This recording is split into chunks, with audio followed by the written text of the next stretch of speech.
सोलापूर जिल्ह्याचे पालकमंत्री चंद्रकांत पाटील यांच्या प्रमुख उपस्थितीत मोहन डांगरे यांचे आई प्रतिष्ठान आणि भारत जाधव यांच्या माणुसकी प्रतिष्ठानच्या वतीने सेटलमेंट भागात महिलांसाठी मोठ्या कार्यक्रमाचे आयोजन करण्यात आले होते। दुपारी 1:30च्या सुमारास हा कार्यक्रम होता। यावेळी मोठे वादळ वाऱ्याने मंडपाचे मोठे नुकसान झाले। चंद्रकांत पाटील हे भाषण करताना त्याचवेळी पाऊस सुरू झाला। लोकांनी डोक्यावर खुर्च्या घेऊन भाषण ऐकले। पहा ते सर्व व्हिडिओ। त्यांचा सगळा कार्यक्रम नीट होईल। पावसात भिजायची आपण कोणीच काळजी करत नाही ना। आज या ठिकाणी आई प्रतिष्ठान आणि माणुसकी प्रतिष्ठान, आई प्रतिष्ठानचे अध्यक्ष मोहन डांगरे आणि माणुसकी प्रतिष्ठानचे अध्यक्ष भारत जाधव या दोघांनी मिळून महाराष्ट्र शासनाने महिलांसाठी 4 चांगल्या योजना आणल्या, त्याबद्दल सत्कार करायचा ठरवला शासनाचा।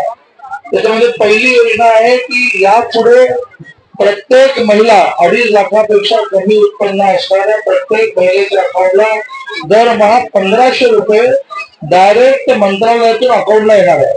ही पहिली एका अर्थाने आपल्या सगळ्यांसाठीची घोषणा किंवा निर्णय सरकारने केला आहे।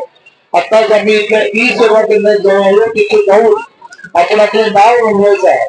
दुसरं, आपल्या मुलींचं शिक्षण अगदी पॉलिटेक्निक, इंजिनिअरिंग, मेडिकल सगळं सरकारने माफ केलं, ते 100% ही सरकार भरणार आहे।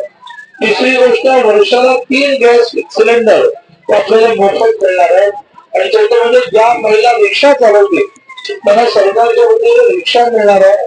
आपला त्याच्यातला वाटा हा केवळ 20% राहील, बाकी सगळे सरकार भरेल आणि रिक्षाच्या माध्यमातून सुद्धा आपण आपलं घर चालू शकू। अशा 4 दरमहा 1500 रुपये मुलींची फी माफ, आपल्याला पिंक म्हणजे गुलाबी रंगाची रिक्षा जी केवळ महिलांना मिळेल आणि सगळ्यात पहिले वर्षाला 3 गॅस सिलेंडर फ्री, अशा अनेक योजना सरकारने आणलेल्या आहेत। मी आपल्या सगळ्यांच्या वतीने आपण जे सरकारचं अभिनंदन केलंय ते माननीय मुख्यमंत्री महोदय एकनाथजी शिंदे, उपमुख्यमंत्री महोदय देवेंद्र फडणवीस, उपमुख्यमंत्री महोदय अजित पवार यांच्यापर्यंत आपल्या भावना पोहोचवतो। आपला सगळ्यात जिव्हाळ्याचा विषय आहे तो ही जागा आपली आहे आणि त्या जागेवर आपली घरं होणं, जवळजवळ त्याची पूर्तता होत चाललेली आहे। 31 ऑगस्टला आपला जो या ठिकाणी मोठा मेळावा आहे, त्याच्या आधी या सगळ्या गोष्टी मार्गी लागतील। माननीय मुख्यमंत्री महोदय आणि दोन्ही उपमुख्यमंत्री महोदयांना त्या मेळाव्याला मी घेऊन येणार आहे। त्यावेळेला आपण याचं भूमिपूजन करू, त्याबद्दल माझ्या मनात शंका नाहीये। तर ही आपली जागा आहे, आपल्या हक्काची जागा आहे आणि त्यामुळे आपल्याला ह्या जागेचा आपला वाटा मिळाला पाहिजे, आपल्याला घर मिळालं पाहिजे।